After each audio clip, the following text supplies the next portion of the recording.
My truck transfer case exploded, and this is the result right here. But yeah, it's completely destroyed. This is how a new one should look like.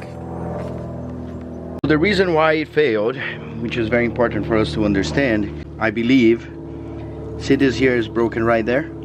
There is a U-joint, which is this guy here, and my truck was making a click, and every time that this was engaging, I had a movement in here, so all of this was vibrating after a certain speed. It's a very good indication that you have something wrong and you got to stop. It was happening for a few days. I thought it was the road, the tire or something, until this guy broke, and this thing here got loose inside my truck, and it started breaking everything. And none of this is cheap.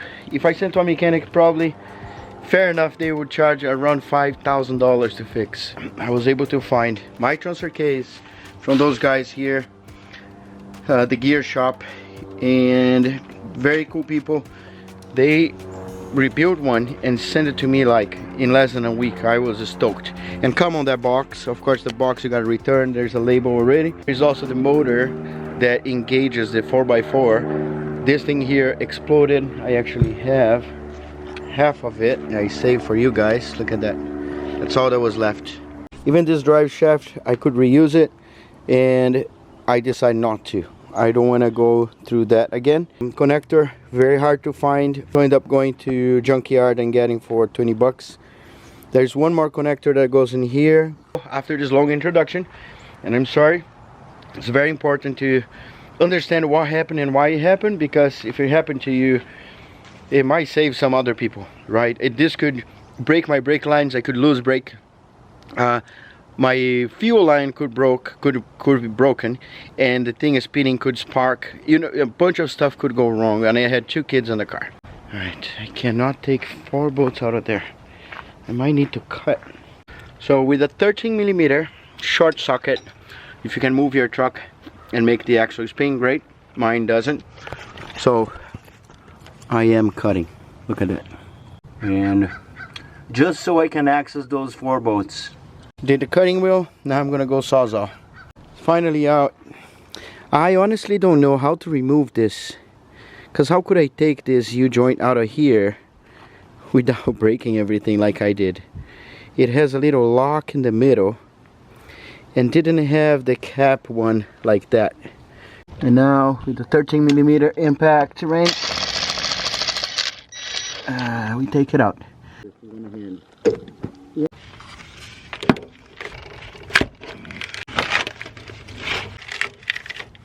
So basically now the job is easy. I just need to put those guys together. And this is what I'm using. It's a self-soldering heat shrink. So there's a kit with a bunch of them. I'm gonna get one by one and do the same thing. I might put some heat shrink on the outside. If something happens, it doesn't touch the other one, so this is not ever gonna short or anything. Just a little. All done. So now we can connect and see if the car works. Look at my fuel line.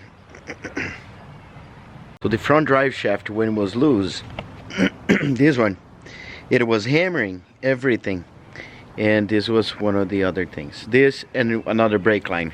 It could be very, very bad. So this is the brake line. I'm just adjusting to the size. Okay. There you go. Inside there. I don't know if you can see the little bubble, but it makes good flares. Look at that. That's perfect. Here. And this is here. So I'm gonna just gently put in there and there.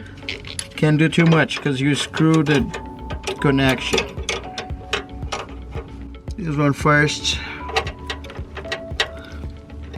This one next.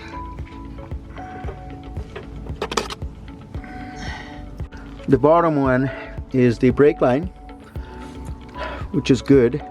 The top one is the fuel line, and that's pressure. Compression union. It'll work fine. I cannot make the fitting in there, and I was able to connect on the OEM right there. So good to go. Now I gotta fix that connector, which is for the motor for the 4x4. All of this here is done, and technically just put it together because I just started the truck. Truck started fine, and I have front drive shaft, transfer case, and that connector, and then it's gonna be gone. I'm going to install everything on the next video. I'm going to put the transfer case and everything I can, and bleed the brakes, and then just wait for this one here so we can finish maybe on our third video. But yeah, the truck is pretty close to get done. Thanks for watching this video. I'll see you on the next ones. And